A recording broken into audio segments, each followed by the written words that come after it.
మా ఛానల్ వీక్షిస్తున్న సమస్త బంధువులకి సంక్రాంతి శుభాకాంక్షలు. మీరు మొదటిసారి మా ఛానల్ వీక్షిస్తున్నట్లయితే ఆచార్య శ్రీశక్తి ఛానల్ను సబ్స్క్రైబ్ చేసుకోండి. ఇలాంటి ఆధ్యాత్మిక సాహిత్య సాంస్కృతిక యాత్రా విశేషాలు మీ ముందుకు తీసుకురావడానికి అవకాశాన్ని ఇవ్వండి. ఈరోజు సంక్రాంతి. అసలు సంక్రాంతి అంటే ఏమిటి అనే చర్చ ప్రతిసారి మనకు వస్తుంది. సత్ ప్లస్ క్రాంతి సంక్రాంతి. మంచి కాంతి, మంచి క్రాంతి, మంచి ఉషస్సే సంక్రాంతి అని సాధారణంగా చెప్తుంటారు. ఈ సంక్రాంతికి ఒక పురుషుడు ఉంటాడని, ఆ పురుషుడి యొక్క లక్షణాలను కూడా మనకు శాస్త్ర గ్రంథాలు తెలియచేస్తున్నాయి. ఈ శ్లోకాన్ని ఒక్కసారి వీక్షిద్దాం. త్రిశీర్షం ద్విముఖం చైవ చతుర్వక్త్రం త్రినేత్రకం లంబకర్ణం రక్తదంతం లంబభ్రూదీర్ఘనాసికం శతయోజనమౌన్నత్యం విస్తీర్ణం 12 స్మృతం ఏవం రూపంచ విజ్ఞేయం సంక్రాంతేః పురుషస్యతు. సంక్రాంతి పురుషునికి 3 తలలు, 4 ముఖాలు, 3 కళ్ళు, పొడవు చెవులు, ఎర్రని దంతాలు, పొడవైన కనుబొమలు, పొడవు ముక్కు, 8 బాహువులు, 2 కాళ్ళు, నలుపు రంగు, 100 యోజనాల ఉన్నతి, 12 విస్తీర్ణం ఉంటుందట. ఇది ప్రైశ్లోకంలో జ్యోతిష్కులు వర్ణించిన సంక్రాంతి అధిపురుష వర్ణన. దీనిని భూత భవిష్యత్ వర్తమానాలు, దక్షిణాయన ఉత్తరాయణాలు, ఋతువులు, 12 మాసాలతో కూడిన కాలపురుషుడి స్వరూపంగా మనం గ్రహించాలి. అసలు సంక్రాంతి అంటే ఏమిటి?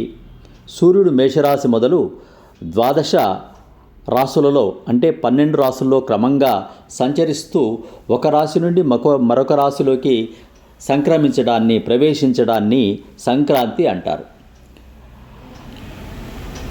అలా తన సంచారంలో సూర్యుడు మకర రాశిలోకి ప్రవేశించిన దినమునే మకర సంక్రాంతి అంటారు. మకరం అంటే మొసలి. కొన్ని నక్షత్రాలు కలిసి ఆకాశంలో ఒక చోట రాశిగా ఏర్పడినప్పుడు అది మొసలి ఆకారంలో కనిపిస్తుంది కనుక ఆ నక్షత్రాల సమూహానికి, రాశికి, గుంపుకు మకర రాశి అని పేరు పెట్టారు ఖగోళ శాస్త్రవేత్తలు.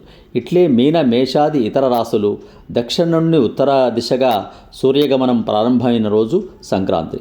మకర సంక్రాంతి సాధారణంగా పుష్యమాసంలో వస్తుంది. సంక్రాంతి రాకతో భూమి సస్యశ్యామలమై పులకరిస్తుంది. బంతి, చేమంతి, గుమ్మడి పూలతో భూదేవి అలంకరించుకుంటుంది. రైతులు కష్టపడి పండించిన పంటలు విజయోత్సాహంతో ఇళ్లకు చేరుతాయి. ప్రతి ఇంట సిరి సంపదలు తాండవిస్తాయి. ప్రకృతి పరవశించి పచ్చపైరుల కోకను సింగారించుకొని సస్యాలతో సంక్రాంతి లక్ష్మికి స్వాగతం చెబుతోంది. సంక్రాంతికి స్వాగతం చెప్పడానికి అన్నట్లు పల్లెటూళ్ళలో రైతులు వెరువెన్నులతో కుచ్చు తోరణాలు కడతారు.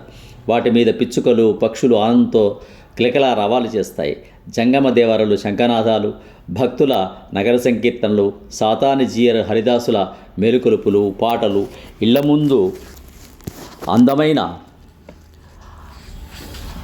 అమ్మాయిలు రంగురంగుల రంగవల్లికలు, కన్నుల పండువగా అలంకరించబడిన గంగిరెద్దులు, డూడు బస్వన్నలు గొబ్బిళ్ల చుట్టూ తిరుగుతూ పాటలు పాడుతూ చేసే బాలికల నాట్యాలతో పల్లెలు భారతీయ సంప్రదాయ గళోపాసనకు వేదికలై కలకలలాడుతూ ఉంటాయి.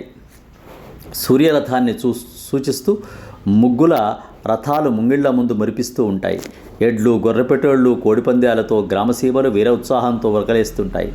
ఈ అద్భుత సంక్రాంతి శోభను తిలకించి పులకించడానికి సూర్యనారాయణుడు బంగారు రథంతో వస్తాడని ఋషులు అభివర్ణించారు.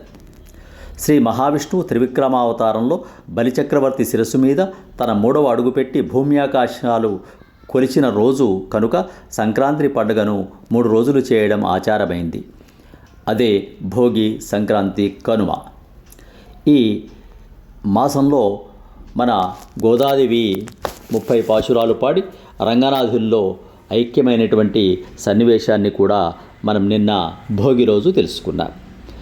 భోగి, సంక్రాంతి, కనుమ ఈ 3 కలిసి కనుమ అని 4వ రోజు కూడా చేసేటువంటి సంప్రదాయం ఉంది. ఇది ఆంధ్రదేశంలో చాలా చక్కగా పాటించబడేటువంటి పండుగ. మీ అందరికీ మరొక్కసారి సంక్రాంతి శుభాకాంక్ష తెలుపుతూ ఆచార్య శ్రీశక్తి ఛానల్ను సబ్స్క్రైబ్ చేసుకొని ఇలాంటి ఆధ్యాత్మిక విషయాలు, సాహిత్య విషయాలు మీ ముందుకు తీసుకురావడానికి అవకాశం కల్పించవలసిందిగా కోరుతున్నాను. శుభం భూయాత్. స్వస్తి. సమస్త సన్మంగళాని భవంతు.